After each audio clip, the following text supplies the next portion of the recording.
Now let's see some books written by foreign scholars on India. Now these books provide historic information of Sultanate period. Tajul Mar written by Hasan Nizami. Tabaqat-e-Nasiri written by Minhaj-e-Siraj.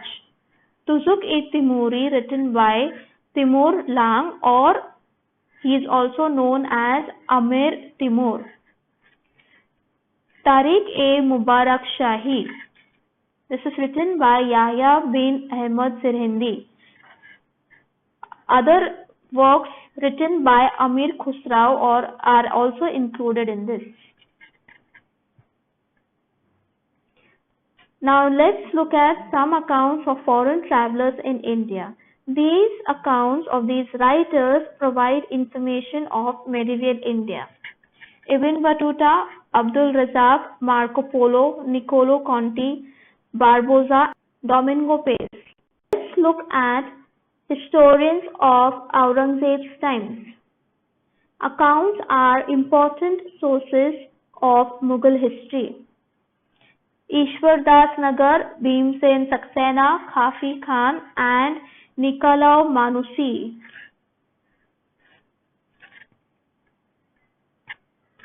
Bakhar.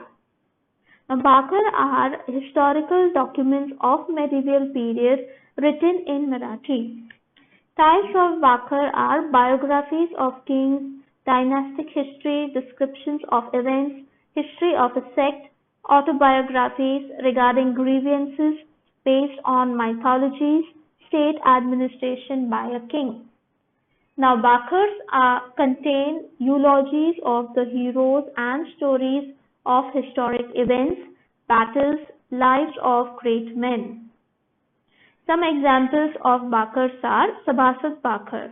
Now, Sabhasat Bakhar was written by Krishnaji Anand Sabhasat, and this was written during the reign of Chhatrapati Rajaram Maharaj, and it gives information about the rule of Chhatrapati Shivaji Maharaj.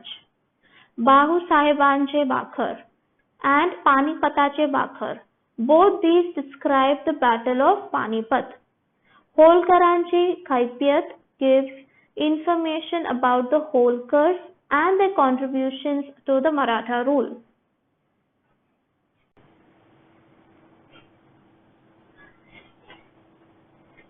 Historiography in the modern period. Now, when we say modern period, this period started with advent of British rule. Now, many British officials wrote about Indian history, but most accounts were biased and critical of Indian culture. Archaeological exploration and research started under British rule. Sir Alexander Cunningham was the first Director General of the Archaeological Survey of India.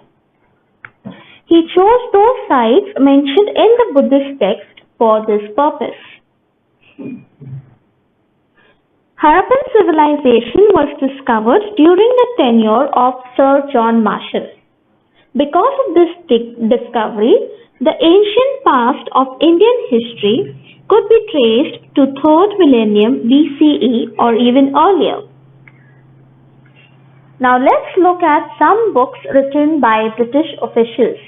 These show strong influence of the colonial policies of the British. 3 volumes of the history of British India was written by James Mill and was published in 1817. This was the first book on Indian history written by a British historian. It clearly reflects a biased view and prejudice about various aspects of the Indian culture.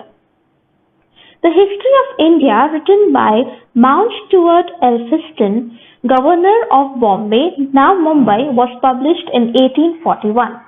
Now, he was a Scottish statesman and historian. He wrote books on India and Afghanistan. A History of Marathas, written by Grant Duff. Now, he wrote this book and it was published in 3 volumes.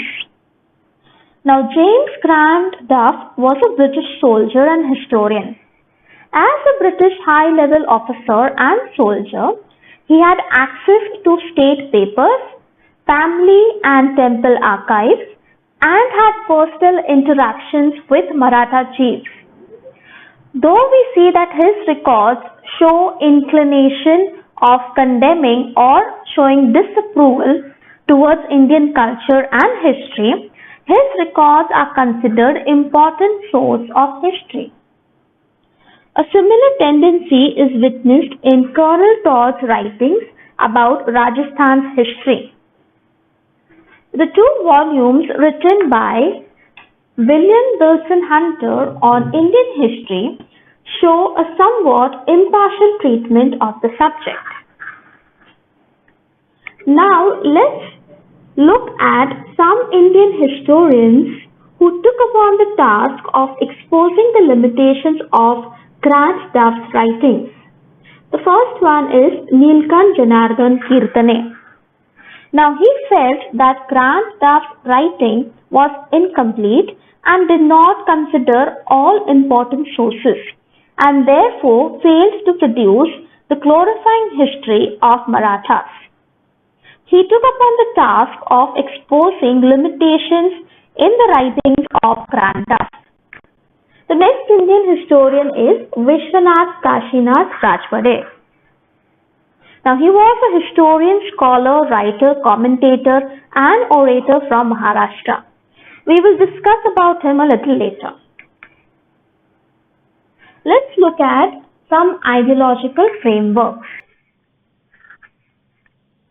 Colonial Historiography. It was written by British officials and Christian missionaries.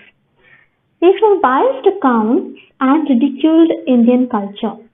It justified British rule over India through their writings. One example of this type of historiography is Cambridge History of India, which was published during 1922 to 1937. Orientalist Historiography. Now, who are Orientalists? Many European scholars were curious about civilizations and countries of the East. Some of them respected them. Respected who? Respected the countries and civilizations of the East. Now, these scholars were known as Orientalists. Now, they studied the similarities between Sanskrit and some of the European languages. They focused more on Vedic tradition and Sanskrit literature. Now, studies of these Orientalists resulted in the view that an ancient language that could be mother of all Indo-European languages existed. In 1784, Sir William Jones founded Asiatic Society in Kolkata, which opened doors for research in ancient Indian literature and history. Frederick Max Muller. Now, in his opinion, Sanskrit was the most ancient language of the Indo-European languages. He first translated the Sanskrit text of Hitopdesh. Now, what is this Hitopdesh? Now, it was written in Sanskrit language and it consisted of fables, which means stories, with both animal and human characters. It contains worldly wisdom and advice on political affairs in simple, elegant language. Frederick Max Muller was also the editor of 50 volumes of the sacred books of the East. He also compiled Rig Veda, which has been published in 6 volumes. He translated Rig Veda in German. Edwin Sayers, a scholar who has re-evaluated the Orientalist writings, has thrown light on the fact that these Orientalist scholars had imperialistic interests